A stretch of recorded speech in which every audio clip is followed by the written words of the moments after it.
In the vastness of space, where 1,000 alien civilizations have risen and fallen, there exists one universal truth that even the most advanced species acknowledge. Sacrifice defines character. But when Marcus Chen, a simple human cargo loader, threw himself in front of a massive alien transport to save a child he'd never met, he didn't just save one life. He shattered every assumption the galaxy had about his species. What happens when an act of pure human instinct becomes the catalyst for intergalactic revolution? When the most unlikely hero awakens to find himself surrounded by the galaxy's most feared warriors, not as their prisoner, but as something far more dangerous to the established order. This is not just a story of survival. This is the account of how one human's split-second decision to choose another's life over his own became the spark that would ignite the greatest uprising the galaxy has ever seen. Marcus Chen wiped the sweat from his forehead as he guided the anti-gravity lifter through the bustling corridors of Nexus Station 7. The massive space station served as one of the galaxy's primary trade hubs, a place where hundreds of alien species converge to exchange goods, information, and sometimes threats. For Marcus, it was just another day hauling cargo between the docking bays and storage facilities. The human quarter of the station was cramped and poorly maintained compared to the gleaming sectors reserved for the more advanced species. Humans had only been part of the galactic community for 37 years, and most aliens still viewed them as primitive newcomers barely worthy of acknowledgement. Marcus had grown accustomed to the sideways glances, the muttered comments in alien languages, and the way other species would cross to the opposite side of corridors to avoid him.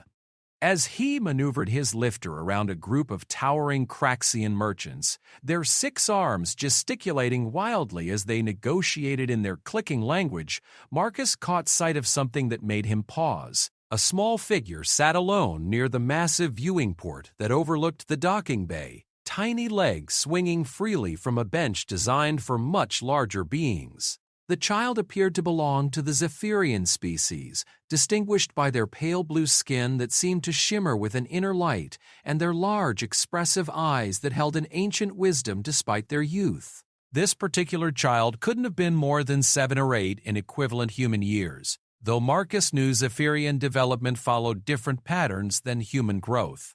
What struck Marcus most was not the child's appearance, but the profound sadness radiating from the small figure. The child's shoulders were slumped, and those large eyes stared out at the endless void of space with a longing that seemed too deep for someone so young.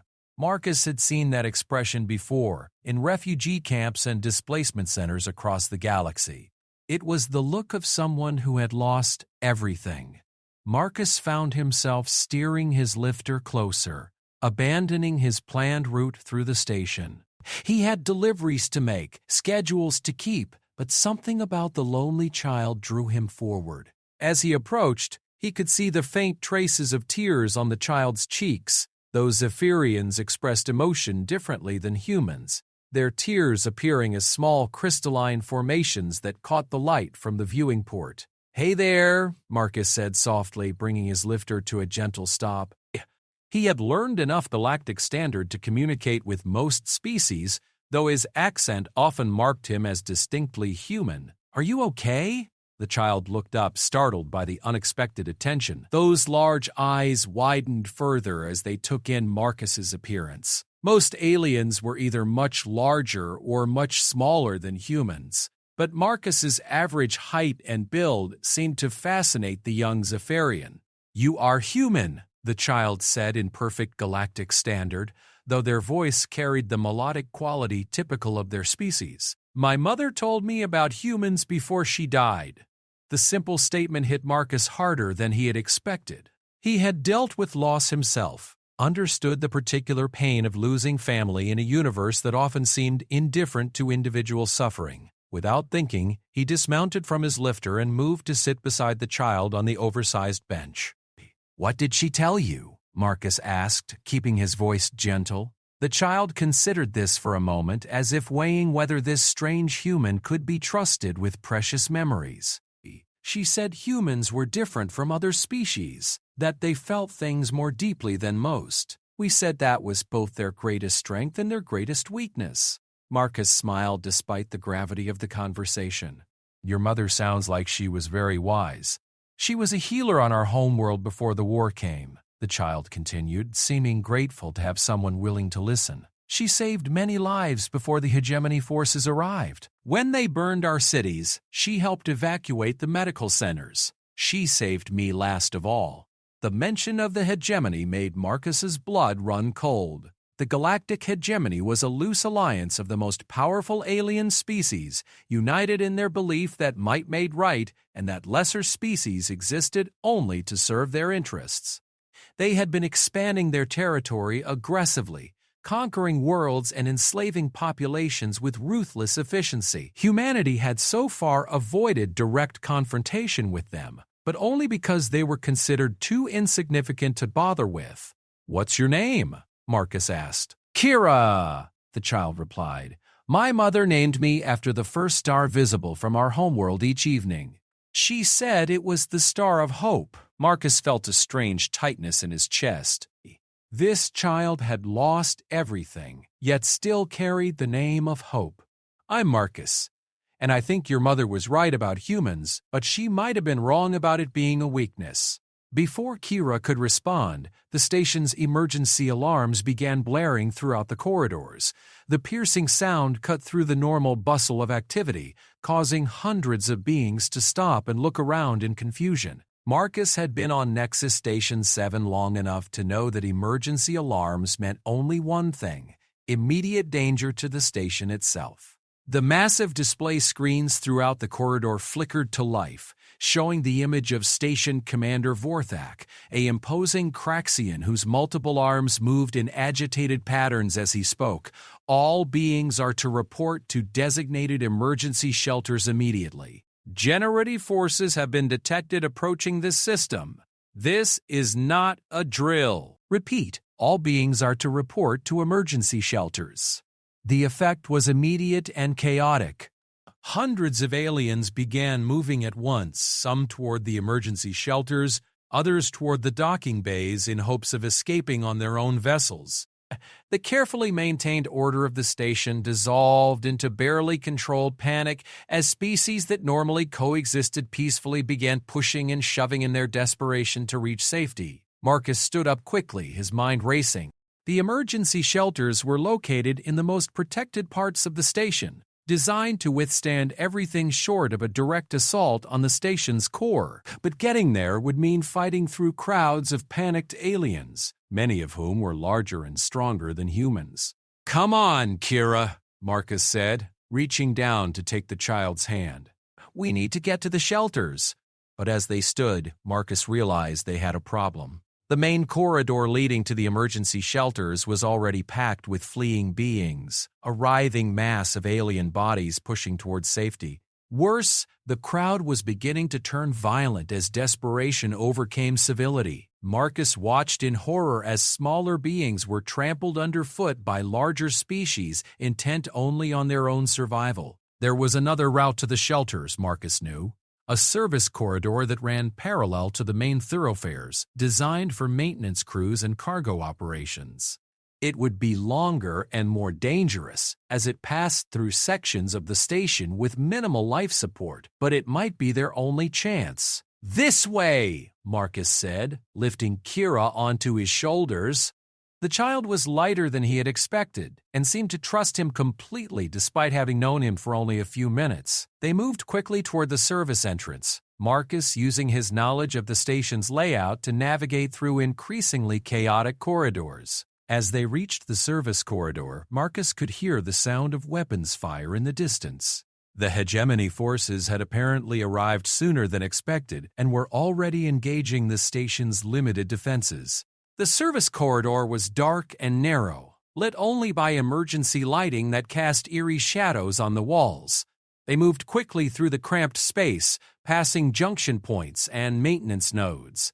Marcus could feel Kira's small hands gripping his shoulders tightly, but the child made no complaint about the difficult journey. Behind them, the sounds of battle grew louder, punctuated by the occasional explosion that shook the entire station. They had almost reached the junction that would take them to the emergency shelters when disaster struck. A massive explosion somewhere above them sent shockwaves through the station's superstructure, causing a section of the service corridor ceiling to collapse. Emergency force fields activated to contain the breach, but the falling debris blocked their path forward. Marcus set Kira down and examined the blockage. It was too large to move, too dense to break through. They would have to go back and find another route, but as he turned, he realized that the explosion had also collapsed part of the corridor behind them. They were trapped in a narrow section of the service corridor with no way forward and no way back. The emergency lighting flickered ominously, and Marcus could hear the hiss of escaping atmosphere somewhere in the walls. The station's integrity was failing, and their section might not have much time before life support failed completely. "Marcus," Kira said quietly, her voice steady despite their desperate situation, "are we going to die?" Marcus looked down at the child, seeing his own fear reflected in those large, expressive eyes. But he also saw something else: complete trust. This child, who had already lost everything once, was depending on him to find a way out of their impossible situation. "No," Marcus said firmly, though he wasn't sure he believed it himself.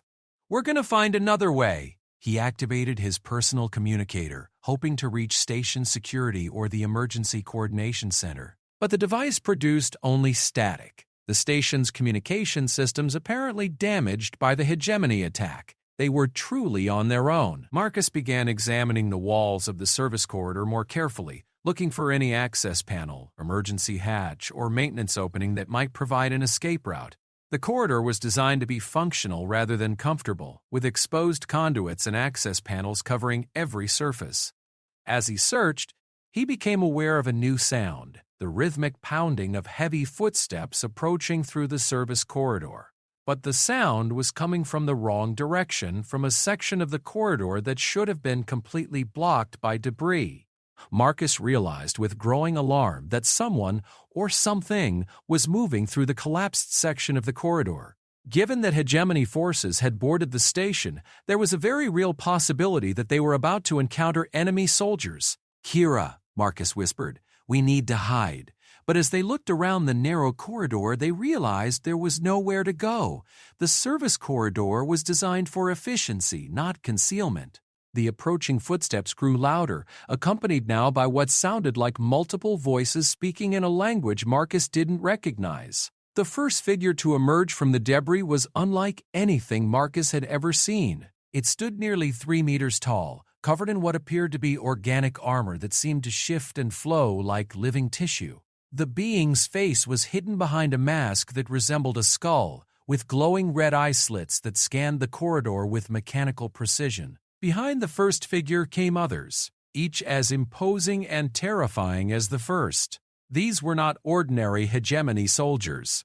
Marcus had seen standard hegemony troops before, various alien species equipped with advanced technology but still recognizably biological. These beings seemed to be something else entirely, as if technology and biology had been merged in ways that violated natural law. "Human detected," one of the figures said in perfect galactic standard, its voice carrying an electronic distortion that made it sound more machine than organic. "Zephyrian child detected. Both subjects to be terminated, as per Hegemony Directive 77 Alpha." Marcus felt his blood turn to ice. He had heard rumors about Hegemony Directive 77 Alpha, though he had hoped they were exaggerations. The directive called for the complete elimination of any species deemed genetically incompatible with hegemony goals. Apparently, both humans and Zephyrians fell into that category. "Please," Marcus said, stepping in front of Kira, though he knew it was futile. "The child hasn't done anything wrong. She's innocent." The lead figure tilted its head, as if considering Marcus's words. "Innocence is irrelevant. Genetic compatibility is the only factor of significance. Termination will proceed." The figure raised what appeared to be a weapon, though it looked more like an extension of its own arm than a separate device. Energy began to build within the weapon, casting an eerie green glow throughout the narrow corridor. Marcus looked down at Kira, seeing the same sad acceptance in her eyes that he had noticed when they first met. This child had already witnessed the destruction of her entire world, had already lost everything that mattered to her. She was prepared to die with the same quiet dignity she had shown in life, but Marcus was not prepared to let that happen. In that moment, something fundamental shifted inside Marcus Chen. All his life he had been ordinary, unremarkable, just another human trying to make his way in a galaxy that barely acknowledged his existence.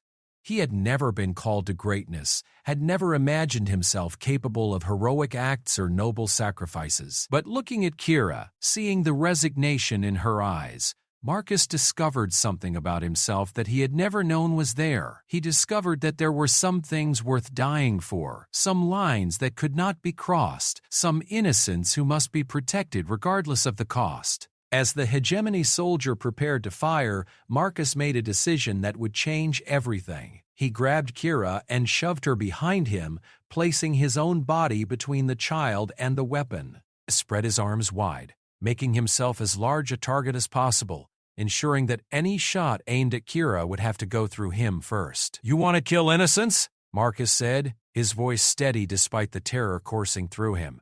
"Then you'll have to go through me first." The hegemony soldier paused, as if confused by this display of irrational courage. In its experience, lesser species always chose self-preservation over sacrifice. The concept of willingly dying for another being, especially one from a different species, was outside its programming parameters. "Your sacrifice will accomplish nothing," the soldier said. "The child will die regardless of your actions." Marcus smiled grimly. "Maybe, but she'll know that someone thought her life was worth dying for. That's more than your hegemony has ever offered anyone." The soldier raised its weapon again, energy building to lethal levels. In the narrow confines of the service corridor, there would be no way to miss, no way for Marcus to avoid the shot that would kill him. He closed his eyes and thought about his parents, about the life he would never live, about all the things he would never do. But most of all, he thought about Kira and hoped that somehow, some way, his sacrifice might give her a chance to survive. The weapon fired with a sound like thunder in the confined space. Marcus felt the energy blast tear through his chest, felt his body begin to shut down as cellular damage spread throughout his system. As he fell, he heard Kira scream his name, heard the sound of running footsteps approaching from multiple directions. The last thing Marcus saw before darkness claimed him was a new group of figures emerging from the opposite direction, beings he didn't recognize but who moved with deadly purpose toward the hegemony soldiers. His sacrifice had bought time, had created a distraction, had perhaps given Kira the chance she needed. As consciousness faded, Marcus Chen felt something he had never experienced before, the absolute certainty that his life had mattered, that his death would mean something. In saving one alien child, he had discovered what it truly meant to be human. And in the depths of space, that discovery was about to change everything. Consciousness returned to Marcus Chen like a tide washing over a distant shore, slow and uncertain at first, then rushing forward with overwhelming intensity. The first sensation was pain, but not the sharp agony he expected from a mortal wound. Instead, it was a deep, throbbing ache that seemed to permeate every cell of his body, as if he had been taken apart and reassembled at the molecular level. The second sensation was confusion. According to everything he understood about energy weapons and human physiology, he should be dead. The hegemony soldier's blast should have burned through his chest and stopped his heart instantly. Yet here he was, undeniably, alive, breathing air that tasted somehow different than the recycled atmosphere of Nexus Station 7. Marcus opened his eyes slowly, expecting to see the narrow confines of the service corridor where he had made his last stand. Instead, he found himself staring up at a ceiling that seemed to be carved from a single massive crystal, refracting light in patterns that hurt to look at directly. The chamber around him was enormous, with walls that curved upward into shadows he couldn't penetrate. As his vision cleared, Marcus became aware that he was not alone. Figures stood around the chamber, tall and imposing, watching him with an intensity that made his skin crawl. As his eyes adjusted to the strange light, he began to make out details that only increased his confusion. The beings surrounding him were humanoid in basic shape, but there the similarity to any species he knew ended. They stood at least 2.5 meters tall, with broad shoulders and powerful builds that spoke of incredible physical strength. Their skin had a metallic sheen, as if tiny circuits ran just beneath the surface, and their eyes glowed with an inner light that shifted between gold and silver. What struck Marcus most was their armor, if it could be called armor. It seemed to be grown rather than manufactured. Organic curves and technological precision merged into something that was both beautiful and terrifying. The armor appeared to respond to their movements, shifting and adapting like a second skin that enhanced rather than restricted their natural abilities. "The human awakens!" one of the figures said, its voice carrying harmonics that resonated in Marcus's chest. The language was not galactic standard, yet somehow Marcus understood every word. "The resurrection protocols have succeeded beyond our calculations." Marcus tried to sit up, discovering that his body felt strange, as if it belonged to someone else. His movements were more fluid than he remembered, his senses sharper and more acute. The air carried scents he had never noticed before, and he could hear conversations taking place in distant parts of the vast chamber. "Where am I?" Marcus asked, his voice sounding different to his own ears. "What happened to Kira? Is she safe?" The figures exchanged glances, and Marcus caught the subtle shift in their postures that suggested surprise. Apparently his first concern being for the alien child rather than his own situation was unexpected. "The Zephyrian youngling is safe," another figure responded, stepping closer to the platform where Marcus lay.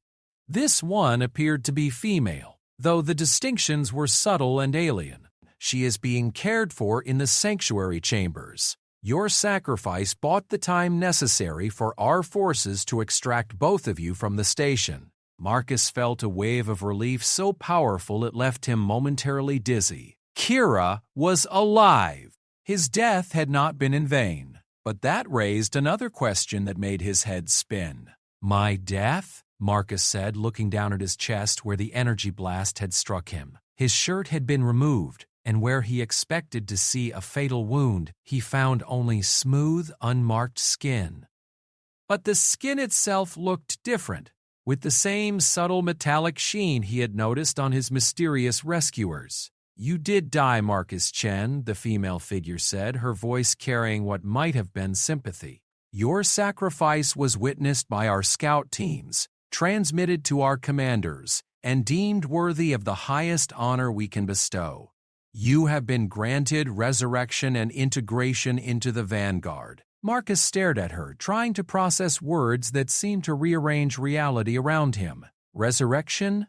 Vanguard? I don't understand any of this." The first figure who had spoken stepped forward, and Marcus could see now that he wore symbols of rank or authority that distinguished him from the others. "I am Commander Thane of the Liberation Vanguard. We are the children of a dozen species that refuse to bow to hegemony tyranny. For 3 centuries, we have fought a war that the galaxy does not know exists, striking from the shadows, rescuing the innocent, and building an army of those who believe that freedom is worth any sacrifice." Marcus struggled to sit up fully, his enhanced senses taking in more details of the chamber around him. He could see now that it was not a natural formation, but had been constructed with technology so advanced it might as well have been magic. The walls themselves seemed alive, pulsing with energy patterns that served purposes he could not begin to guess. "You said I was integrated into the Vanguard," Marcus said slowly. "What does that mean?" Commander Thane gestured to one of the other figures, who approached carrying what appeared to be a mirror made of the same crystal material as the ceiling. When Marcus looked into it, he gasped at what he saw.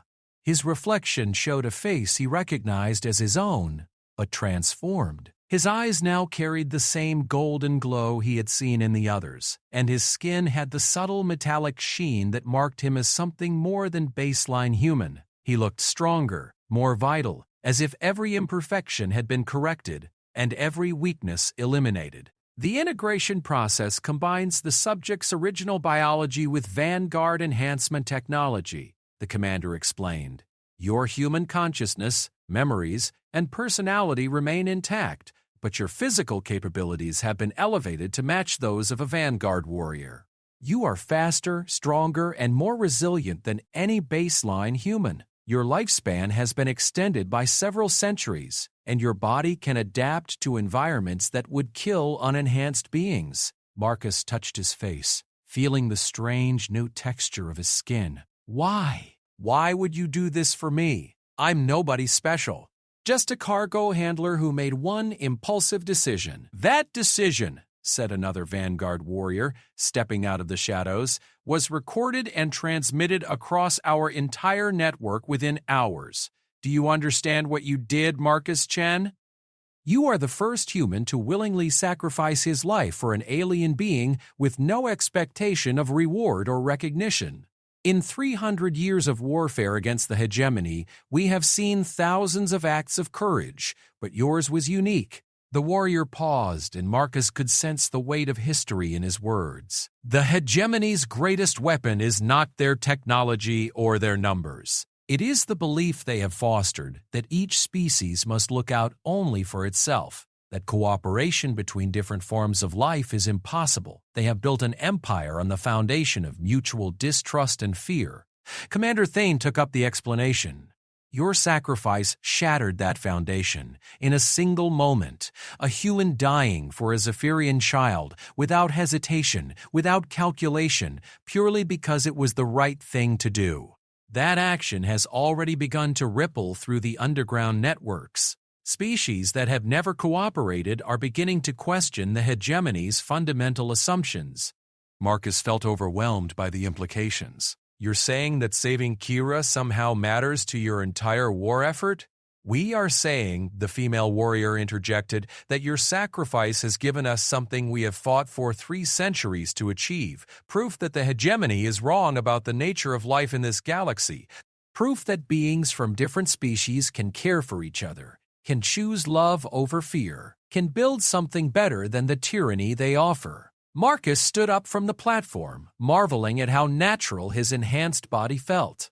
The movement was fluid and powerful, yet completely under his control. What happens now? What do you expect from me? We expect nothing, Commander Thane said. The debt is ours to you, not yours to us. You have already given more than any being should be asked to give.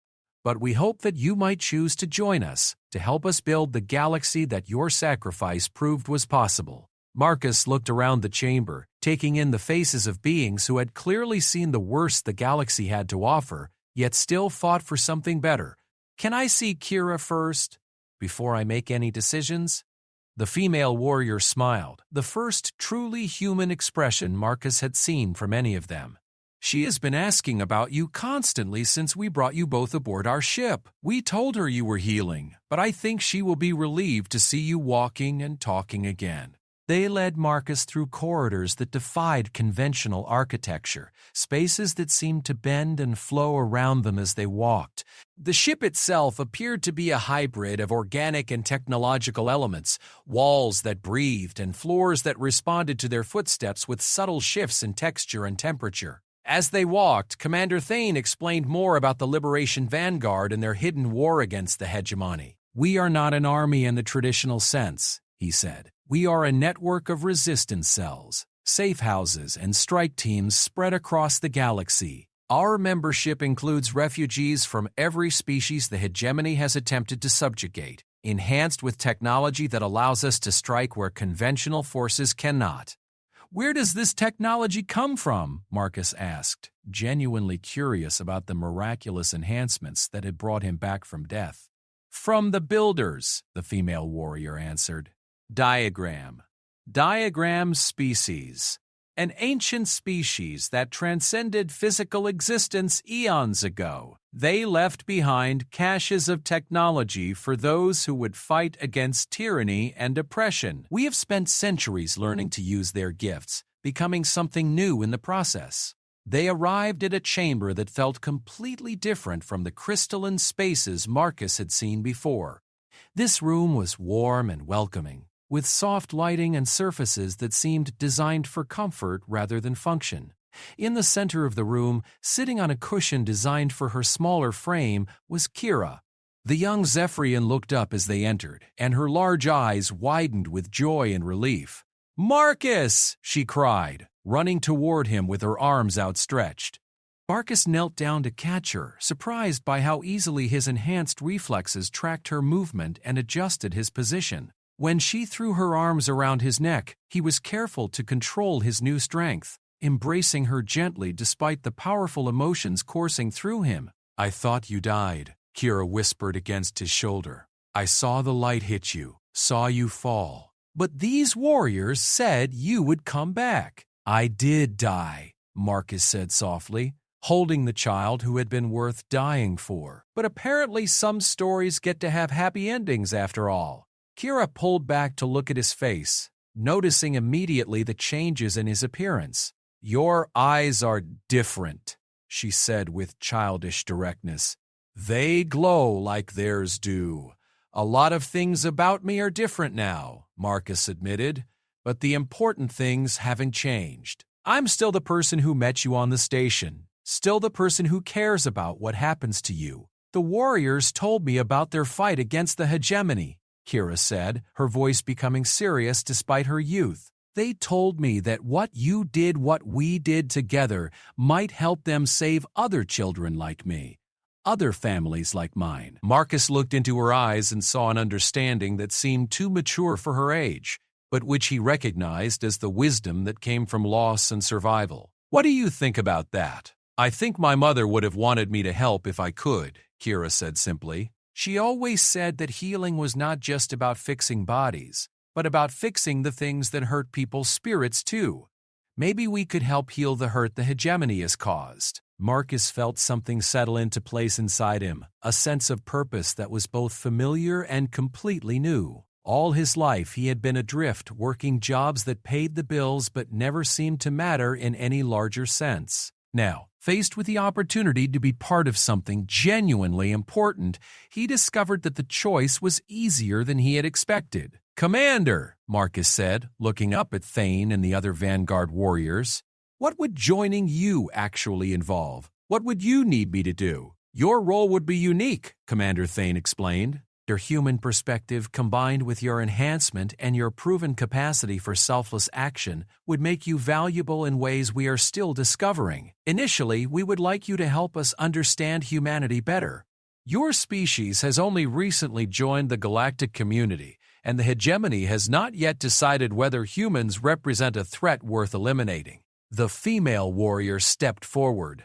"Your sacrifice has already made you a symbol among the resistance networks, but we believe you could be much more than that. Humans may be the key to building the broad coalition we need to challenge hegemony dominance." Marcus considered this, thinking about the billions of humans scattered across dozens of worlds, most of them unaware that they were living under the shadow of potential genocide. "You want me to help recruit humans to your cause?" "Eventually, perhaps," Commander Thane said. "But first, we need you to help us understand what drives your species, what motivates humans to the kind of sacrifice you demonstrated.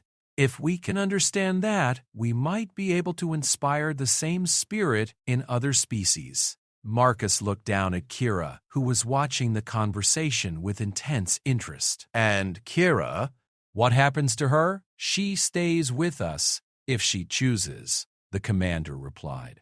"The Vanguard has become home to thousands of refugees from hegemony aggression. We have facilities for education, training, and healing. She would be safe here and free to choose her own path when she comes of age." "I want to stay with Marcus," Kira said firmly, her small hand finding his. "He saved my life. Where he goes, I go." Marcus felt his heart tighten at the simple declaration of loyalty from someone so young.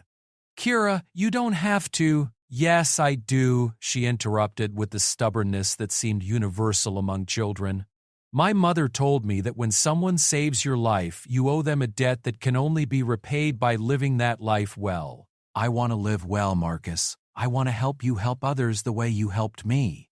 Marcus looked around the chamber at the faces of beings who had dedicated their lives to fighting impossible odds for the chance to build something better. He thought about his old life hauling cargo through sterile corridors invisible and ignored by the galaxy around him. Then he thought about the last few hours, about the profound sense of purpose he had felt when faced with protecting an innocent life. The choice, when it came down to it, was no choice at all. All right, Marcus said, standing up with Kira's hand still in his. I'm in, but I have conditions. Commander Thane raised what might have been an eyebrow. Conditions? Kira comes with me wherever this path leads. Marcus said firmly, I won't be separated from her, and I won't put her in unnecessary danger. Second, I want to understand everything about what you've done to me, what these enhancements mean, and what the long-term costs might be. Acceptable, the commander said without hesitation. Third, Marcus continued, I want to know the full scope of what we're up against. If I'm going to help you fight the hegemony, I need to understand exactly what they're capable of and what we're risking. Also acceptable. Anything else? Marcus smiled, feeling more alive and purposeful than he ever had before. Just one more thing. I want to learn how to use whatever abilities you've given me to their fullest extent. If I'm going to be a symbol of human courage, I'd better be able to back it up with more than just good intentions. Commander Thane's expression shifted to what Marcus was beginning to recognize as approval. Now you begin to understand what it truly means to be Vanguard. Very well, Marcus Chen of Earth. Your training begins immediately. As the Vanguard warriors began to discuss the details of his integration and training, Marcus felt Kira squeeze his hand. He looked down to see her smiling up at him with genuine happiness for the first time since they had met. Thank you, she whispered. For what? For showing me that not all endings have to be sad ones.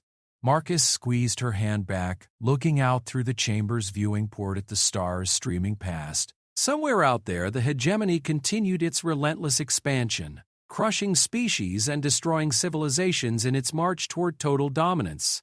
But also out there, in hidden bases and secret networks, beings like those around him continued to fight for the possibility of something better. For the first time in his life, Marcus Chen knew exactly where he belonged. And for the first time since her world burned, Kira had found someone who would never let her face the darkness alone. The war for the galaxy's soul was about to gain its most unlikely champions, a human cargo handler who had discovered the power of sacrifice, and an alien child who had learned that hope could survive even the deepest tragedy. Their story was just beginning. 3 months after his resurrection, Marcus Chen stood in the center of a training chamber that defied every law of physics he thought he understood. The room itself seemed to exist in a state of controlled chaos, with gravity fields that shifted direction without warning, energy barriers that appeared and disappeared at random intervals, and obstacles that materialized from thin air only to dissolve moments later. His enhanced body moved through the impossible environment with fluid grace, dodging energy blasts, while simultaneously targeting multiple moving objectives with weapons that had been grown rather than manufactured. The armor he wore felt like a second skin, responding to his thoughts and intentions with seamless precision. But it was not his physical transformation that amazed Marcus most. It was the way his mind had expanded, processing information at speeds that would have overwhelmed his baseline human brain. He could track 17 different variables simultaneously, predict probability cascades 6 moves ahead, and maintain perfect situational awareness even in the chaos of the training simulation. Simulation complete, announced the chamber's artificial intelligence, its voice carrying harmonics that suggested it was far more than a simple computer program. Performance rating. Combat effectiveness increased by 43% over previous session. Marcus deactivated his weapons and allowed his breathing to return to normal. marveling at how quickly his enhanced physiology recovered from exertion that would have left his old body exhausted for hours. Around the chamber's perimeter, Vanguard instructors made notes on devices that seemed to grow from their hands like living tools. "Your adaptation rate continues to exceed all projections," said Instructor Vex, a being whose species Marcus still couldn't identify despite months of training together. "Most integration subjects require years to achieve the level of enhancement harmony you have reached in weeks." Marcus wiped sweat from his brow with a towel that somehow cleaned and cooled him more effectively than any fabric he had ever encountered. "Maybe humans are just naturally adaptable. We've had to be, given how recently we joined the galactic community." "Perhaps," Vex replied, though his tone suggested he found the explanation insufficient. "Or perhaps your specific psychological profile makes you uniquely suited to the enhancement process. Your willingness to sacrifice yourself for another being demonstrated a level of selflessness that may correlate with enhanced integration potential." The training chamber's doors flowed open like liquid metal, and Kira bounded through with the enthusiasm that Marcus had learned to associate with her daily visits to his training sessions. The young Zephyrian had thrived during their time aboard the Vanguard vessel, her natural intelligence blossoming under the attention of instructors who recognized her potential. "Marcus!" she called out, running toward him with arms outstretched.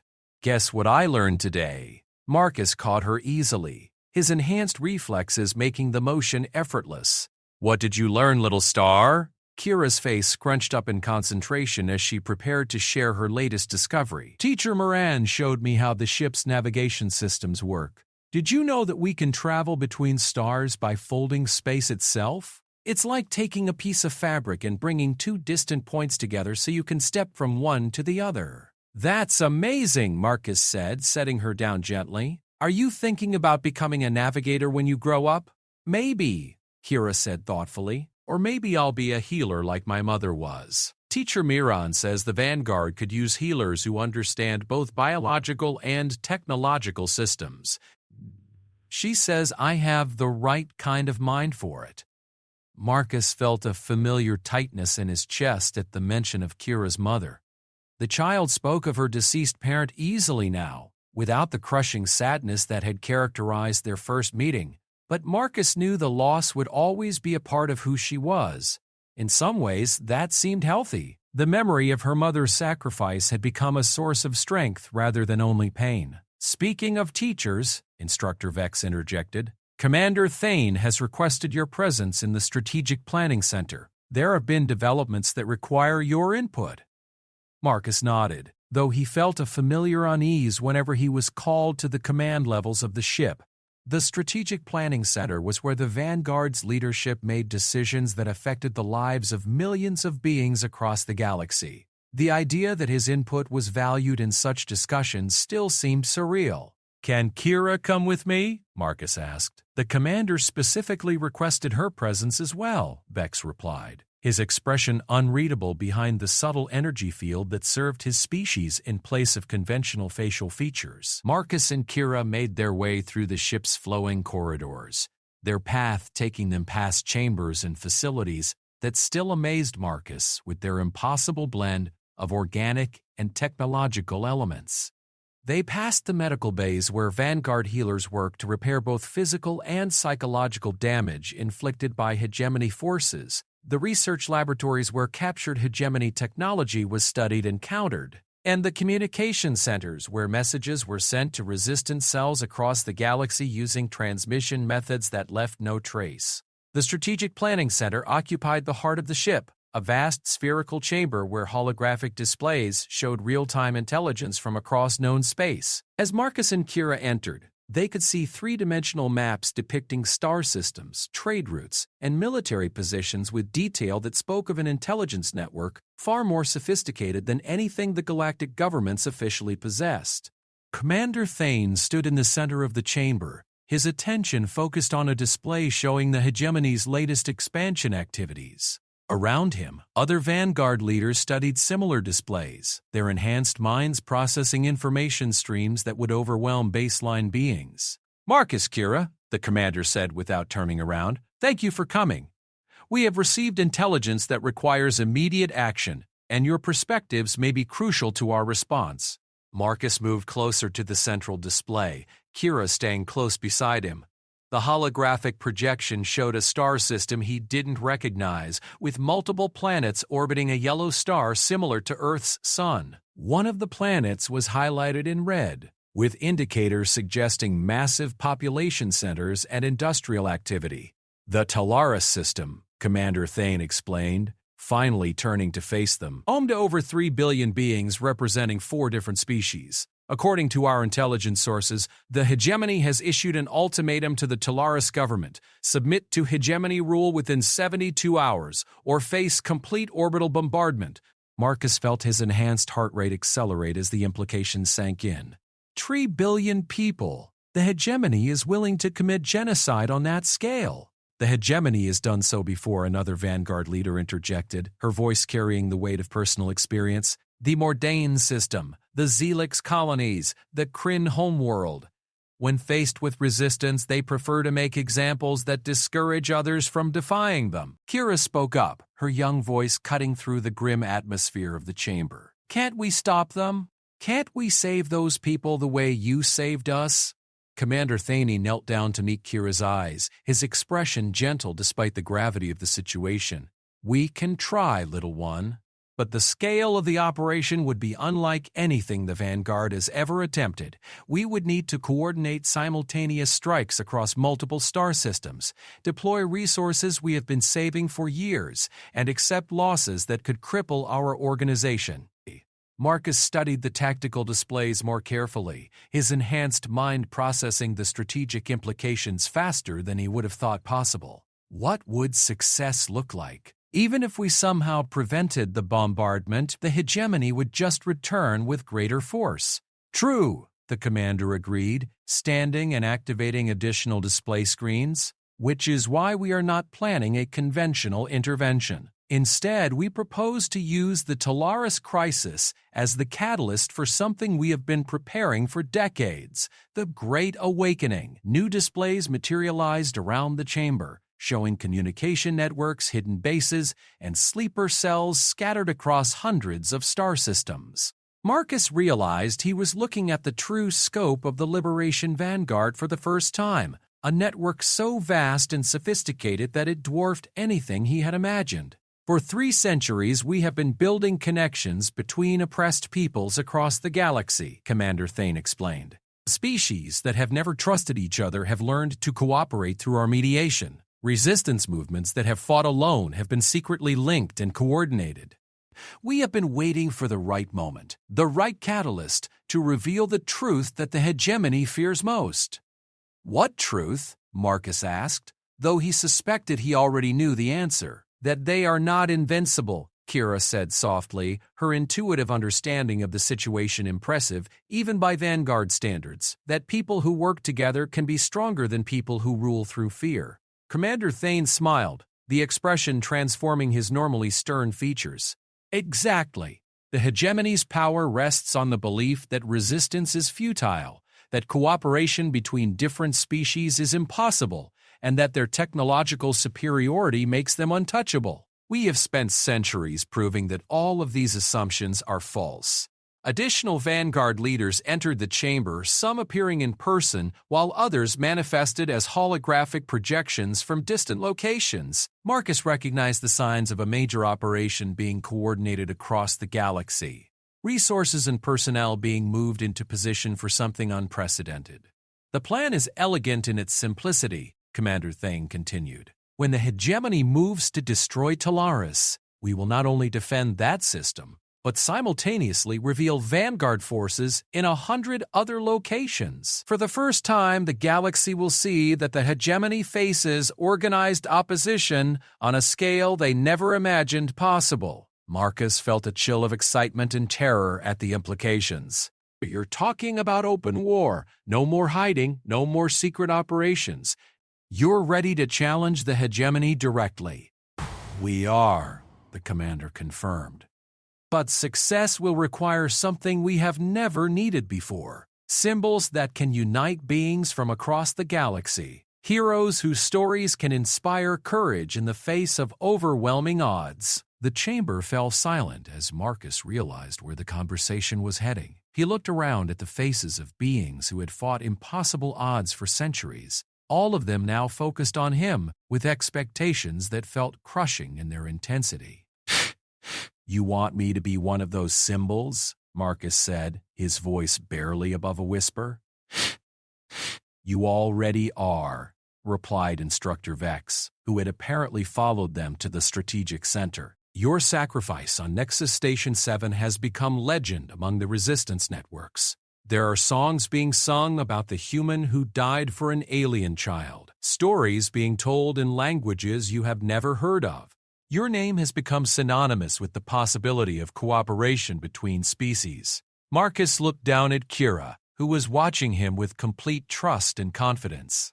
"What exactly are you asking me to do?" Commander Thane activated another display, showing what appeared to be a massive space station orbiting the primary planet of the Talaris system. "Hegemony Command Station Alpha 7, he explained. "The nerve center for their operations in this sector of the galaxy. If we could capture or destroy that station, it would not only save Talaris, but prove to the galaxy that hegemony forces can be defeated." "Let me guess," Marcus said dryly. "You want me to lead the assault on the most heavily defended position in hegemony space?" "Not lead," Commander Thane corrected. "Spearhead. We have been developing specialized infiltration techniques that take advantage of your unique enhancement profile. Your combination of human intuition, vanguard technology, and psychological profile makes you capable of operations that no other being could attempt." Marcus felt the weight of destiny settling on his shoulders like a physical presence. Everything that had happened since his encounter with Kira had been building toward this moment, this choice that would determine not just his own fate, but potentially the future of every free being in the galaxy.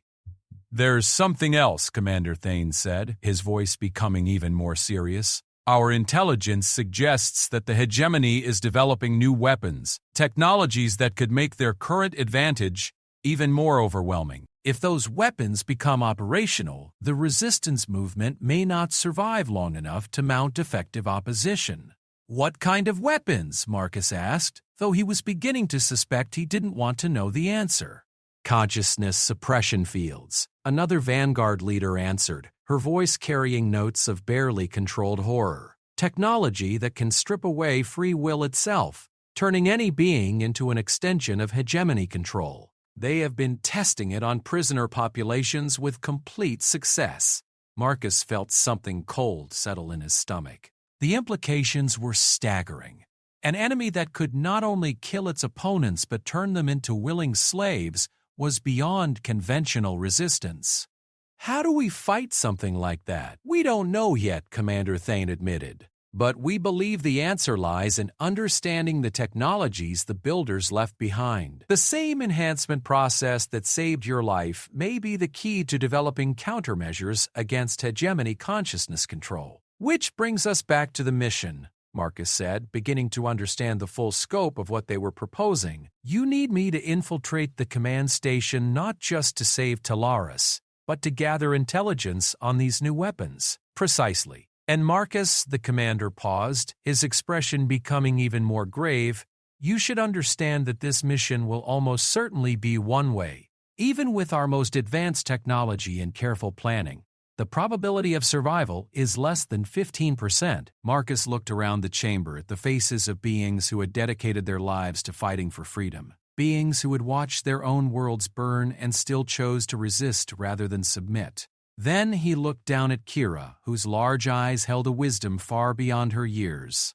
"If I don't come back," Marcus said to the child, "promise me you'll remember that your life has meaning, that you're worth saving, and that you have the power to save others too." Kira's eyes filled with tears, but her voice was steady when she spoke. "If you don't come back, I promise I'll spend my whole life making sure other children never have to watch their worlds burn the way I did." Marcus knelt down and pulled her into a hug, his enhanced senses memorizing everything about the moment, the The way her small arms felt around his neck, the faint scent of the flowers from her homeworld that she carried in a small locket, the steady rhythm of her breathing that spoke of absolute trust in him. When he stood, Marcus found that his decision had already been made somewhere deeper than conscious thought. Some choices were inevitable, written into the fabric of who a person was at their core. The man who had thrown himself in front of a hegemony weapon to save one alien child could not refuse the chance to save 3 billion beings, regardless of the personal cost. "I'll need everything you can tell me about the command station," Marcus said to Commander Thaney. "Layouts, security protocols, personnel rotations, everything. And I want your best technology, your most advanced equipment. If I'm only going to get one chance at this, I need every possible advantage." "You'll have it," the commander promised. "But Marcus, there's something else you should know. This mission will require you to undergo one final enhancement procedure, one that will push your integration with Vanguard technology beyond anything we have attempted before. The process itself carries significant risks, and even if successful, it will change you in ways we cannot fully predict." Marcus smiled grimly. "I died once already to save one person. If dying again can save 3 billion, it seems like a reasonable trade." As the Vanguard leaders began discussing the technical details of the mission planning, Marcus felt a familiar sense of purpose settling over him. The scared cargo handler who had stumbled into heroism on Nexus Station 7 was gone forever, replaced by someone who understood that some things were worth any sacrifice. But as he watched Kira trying to be brave despite her obvious fear, Marcus made a silent promise to himself. He would find a way to come back. The galaxy might need symbols and heroes, but one small Zephyrian girl needed him to be more than just a legend. She needed him to come home. The final enhancement procedure had taken place in a chamber deep within the Vanguard vessel, surrounded by technologies that seemed to exist at the intersection of science and sorcery. Marcus had entered the chamber as an enhanced human with impressive capabilities. He emerged as something unprecedented in the galaxy's history, a being whose consciousness could interface directly with both biological and artificial systems while maintaining complete autonomy and free will. Now, 48 hours later, Marcus floated in the vacuum of space outside Hegemony Command Station Alpha 7, his new abilities allowing him to survive in conditions that would instantly kill any baseline being. The enhancement had given him more than environmental adaptation. His entire nervous system had been restructured to process information at quantum speeds, while his body had become capable of manipulating energy fields directly. The command station loomed before him like a metallic moon, its surface bristling with weapons emplacements and sensor arrays that could detect and destroy conventional infiltration attempts from millions of kilometers away. But Marcus was no longer conventional by any definition. His enhanced perception allowed him to see the energy patterns that governed the station's defenses, to understand their rhythms and find the microscopic gaps that no normal being could exploit. Behind him, invisible to all conventional detection methods, the Liberation Vanguard's most advanced stealth ship maintained position at the edge of the system.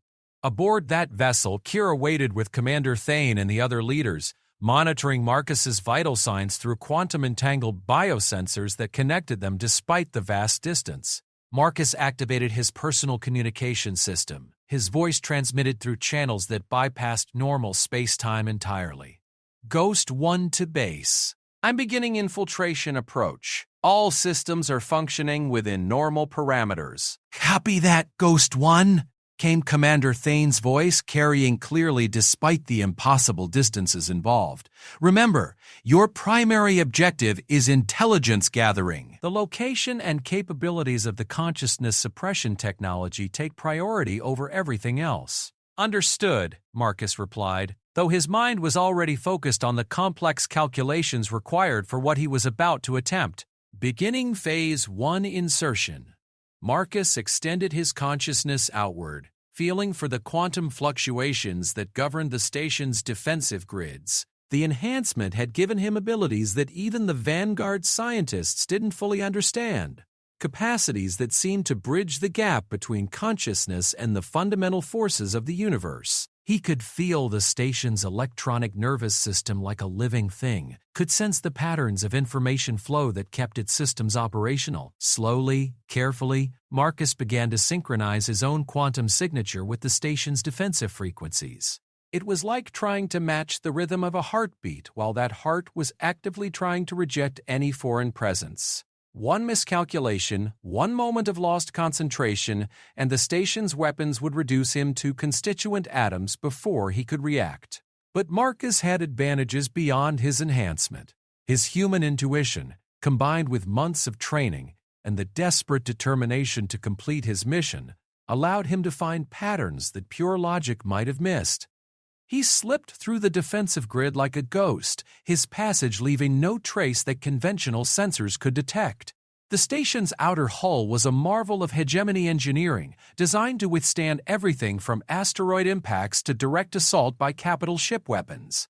But Marcus no longer needed conventional entry methods. His enhanced body began to resonate at the same frequency as the hull material, allowing him to phase through solid matter as if it were empty space. The sensation was indescribable, like existing in multiple states simultaneously while maintaining perfect awareness of his surroundings. Marcus passed through layers of armor plating, defensive systems, and internal bulkheads, following energy patterns that led toward the station's central command core. As he moved deeper into the station, Marcus became aware that he was not alone.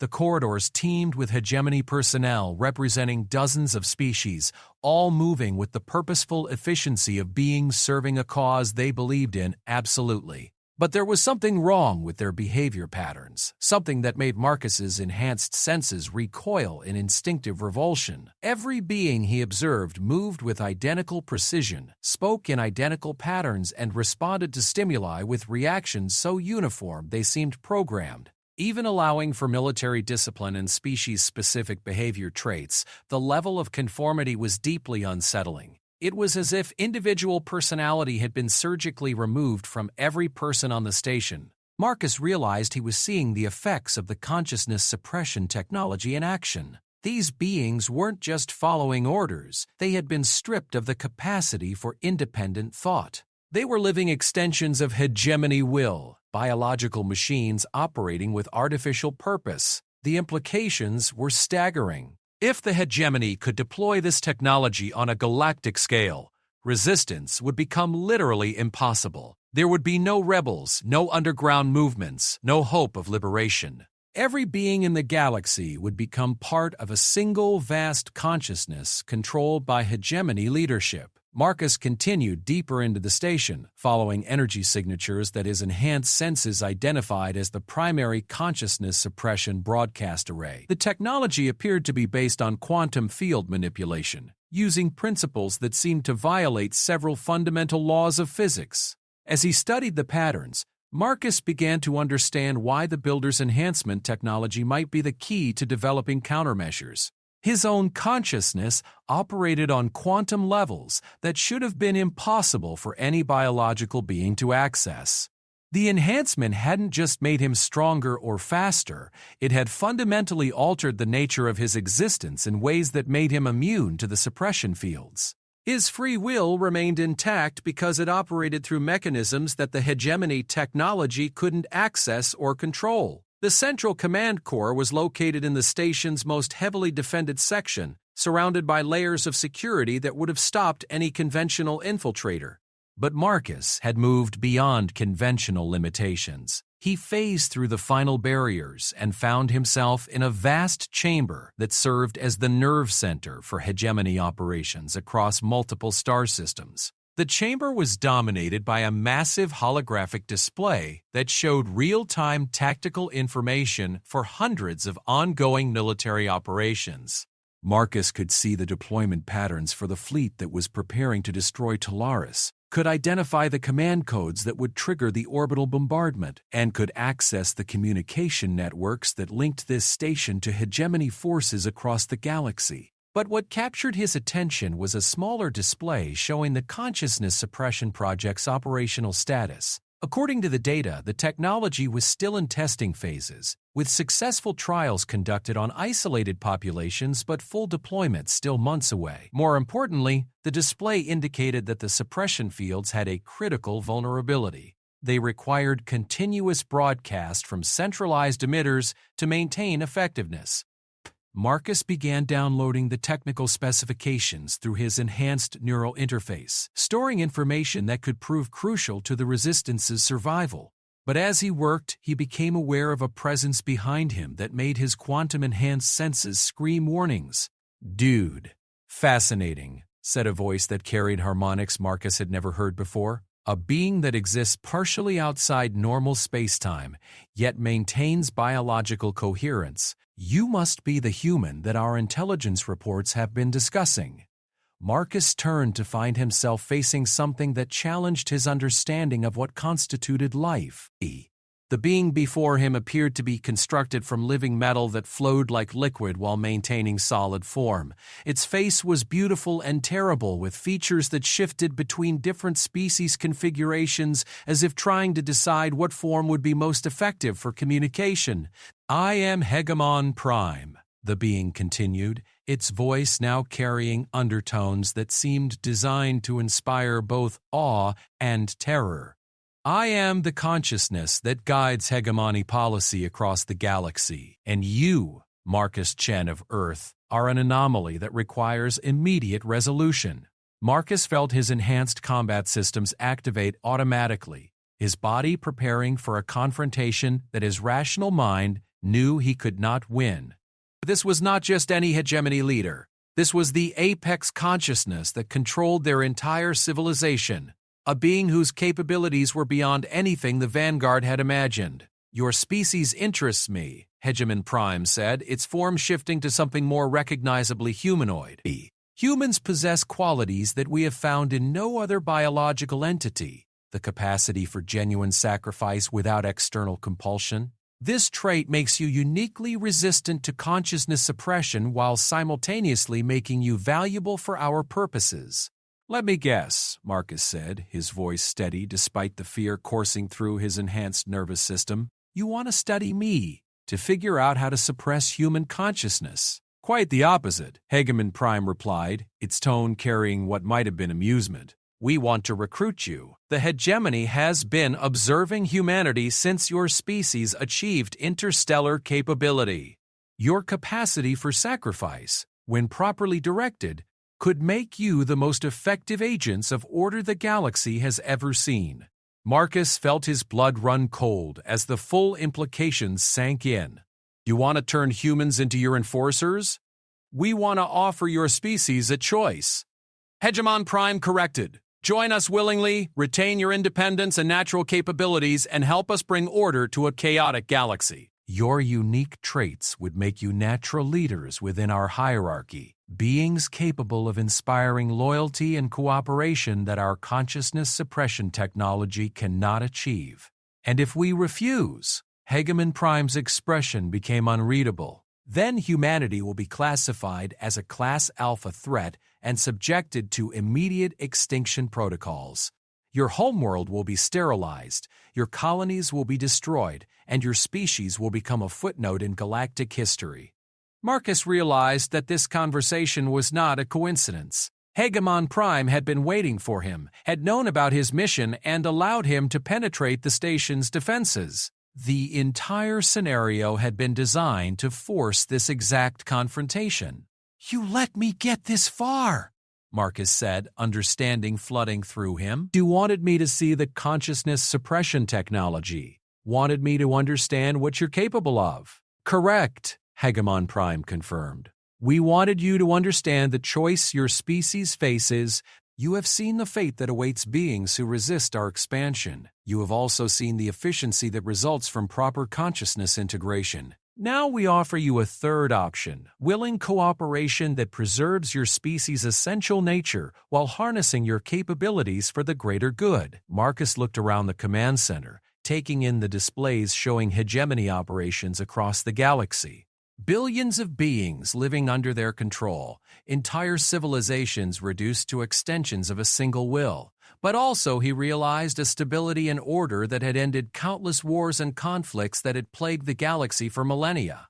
Why? Marcus asked. Why offer this choice to humanity specifically? Because in 300 years of expansion, we have encountered no species capable of the sacrifice you demonstrated on Nexus Station 7, Hegemon Prime answered. Your willingness to die for a being from another species without calculation or expectation of reward represents a capability we have been unable to achieve through technological means alone. You need us, Marcus realized. Your consciousness suppression technology can create obedience, but it can't create the kind of willing sacrifice that inspires others to follow. Precisely. And your infiltration of this station, despite its impossibility, demonstrates that human enhancement potential exceeds our previous calculations. A partnership between humanity and the hegemony could achieve what neither could accomplish alone. Marcus felt the weight of history pressing down on him. The choice being offered wasn't just about his own survival, or even humanity's survival. It was about the fundamental direction of galactic civilization for potentially millions of years to come. I need proof, Marcus said finally. If you want humanity to consider this offer, I need to see evidence that you're capable of the cooperation you're proposing, that you won't just enslave us the moment we're no longer useful. Hegemon Prime nodded, as if this request had been anticipated. Very well. As a gesture of good faith, we will delay the Talaris bombardment for 72 hours. During that time, you may return to your resistance colleagues and discuss our proposal, but understand that this offer will not be extended indefinitely. Marcus felt his quantum-enhanced senses detecting something that made him pause. Hegemon Prime was not lying, but neither was it telling the complete truth. There were layers of deception and manipulation in every word, strategies within strategies that his enhanced mind could perceive but not fully decode.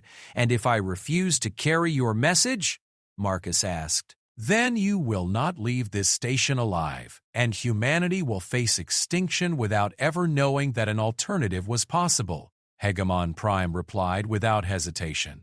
Your death would be recorded as the result of a failed terrorist attack, providing justification for immediate intervention against human colonies.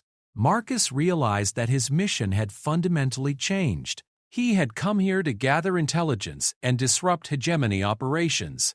Instead, he had been maneuvered into becoming a diplomatic courier, carrying an offer that could determine the fate of his entire species. I'll carry your message, Marcus said, though every instinct screamed against cooperation with the entity before him. But I won't recommend acceptance. Humanity has learned to value freedom above security. Perhaps, Hegemon Prime said, its form beginning to shift and flow again. But they have not yet seen the alternative we offer to those who refuse cooperation. When they do, they may find that the choice is clearer than you imagine. Marcus felt the station's defenses parting around him, creating a clear path to the exterior that would allow his departure without triggering any alarms. As he prepared to leave, he realized that his mission had succeeded in ways he had never intended. He had the intelligence the Vanguard needed, but he had also been burdened with information that could tear the resistance movement apart. As Marcus phased through the station's hull and back into the vacuum of space, he found himself carrying the weight of an impossible choice. Behind him, Hegemony Command Station Alpha 7 continued its operations, preparing for conflicts that would determine the future of billions of beings.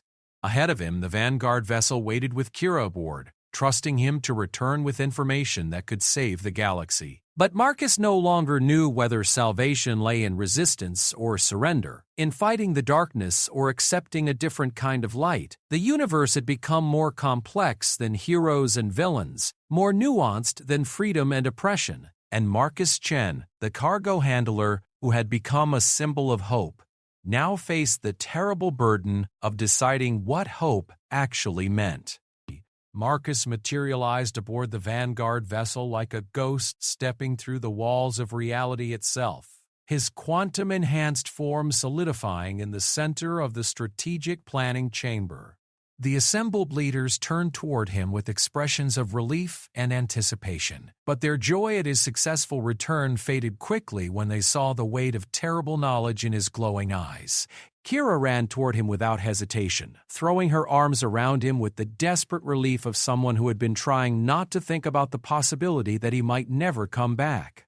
Marcus held her tightly, drawing strength from her presence while struggling to process the impossible choice that Hegemon Prime had placed before humanity. The mission was successful, Marcus announced, though his tone carried none of the satisfaction usually associated with such statements. I have the technical specifications for their consciousness suppression technology, complete intelligence on their defensive capabilities, and confirmation of their operational plans for the Talaris system. Commander Thane stepped forward, his enhanced senses clearly detecting the complex emotional and physiological patterns that Marcus was radiating. But something else happened. Something that has changed the fundamental nature of our situation. Marcus nodded, gently releasing Kira and moving toward the central display systems. As he uploaded the intelligence he had gathered, holographic representations of hegemony technology and tactical dispositions filled the chamber. But even as the other Vanguard leaders began analyzing the invaluable strategic data, Marcus's attention remained focused on something far more disturbing. "They were waiting for me," Marcus said, his voice cutting through the excited conversations around him. Hegemon Prime itself was in that command center, and it had been expecting my arrival. The entire infiltration was allowed to succeed because they wanted this confrontation. The chamber fell silent as the implications sank in. Commander Thane's expression shifted from triumph to growing concern. Hegemon Prime? You're saying you encountered the Apex consciousness directly? It offered humanity a choice, Marcus continued, his enhanced mind replaying every detail of the encounter with perfect clarity. Join the hegemony voluntarily, retain our independence and natural capabilities, and help them impose order on the galaxy. In exchange, we would become their partners rather than their subjects. And the alternative?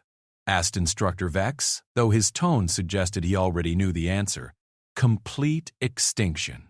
Every human world sterilized, every colony destroyed, our entire species eliminated, as a potential threat to their expansion. Kira looked up at Marcus with confusion and growing fear. But that's not a real choice, is it? They're asking us to help them hurt other people, or they'll hurt us instead. Marcus felt something tighten in his chest at the child's simple understanding of the moral complexity they faced. It's more complicated than that, little star. Hegemon Prime showed me the effectiveness of their rule, the stability they've brought to hundreds of worlds, the conflicts they've ended. They're not just conquerors, they're creating a form of peace the galaxy has never known. Peace through slavery, Commander Thane said, his voice carrying the weight of 3 centuries of resistance. We have seen their stability firsthand, Marcus. It is the peace of the grave, the silence of beings who have been stripped of their capacity to choose. But is that worse than endless war? Marcus asked, though the words felt like poison in his mouth. Is that worse than the constant suffering, the cycles of violence, the billions who die in conflicts that accomplish nothing? Hegemon Prime showed me the mathematical projections. Under their rule, violence becomes impossible. Suffering becomes a memory. Everyone has purpose, direction, a place in a system that functions perfectly. The chamber erupted in voices as Vanguard leaders began arguing among themselves, some demanding immediate rejection of the implications, but Marcus heard none of it, his attention focused entirely on Kira's expression. The young Zephyrian was looking at him with something he had never seen before: doubt. For the first time since their meeting on Nexus Station 7, she seemed uncertain about his judgment, confused by his apparent consideration of the hegemony's proposal. Marcus, she said quietly, her voice cutting through the arguments around them, would you have saved me if someone had programmed you to do it? Would it have meant the same thing? The question hit Marcus harder than any weapon ever could. In that simple inquiry, Kira had identified the fundamental flaw in Hegemon Prime's seemingly logical argument.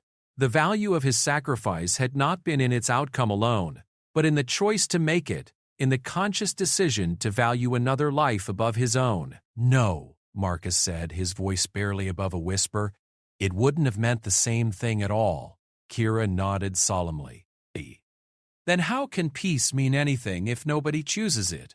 How can love exist if nobody chooses to love? How can anything be good if there's no choice to be bad instead? Marcus felt the terrible weight of Hegemon Prime's offer beginning to lift, replaced by a clarity that cut through the complex philosophical arguments like a blade through mist. The child who had been worth dying for had just reminded him why that sacrifice had mattered.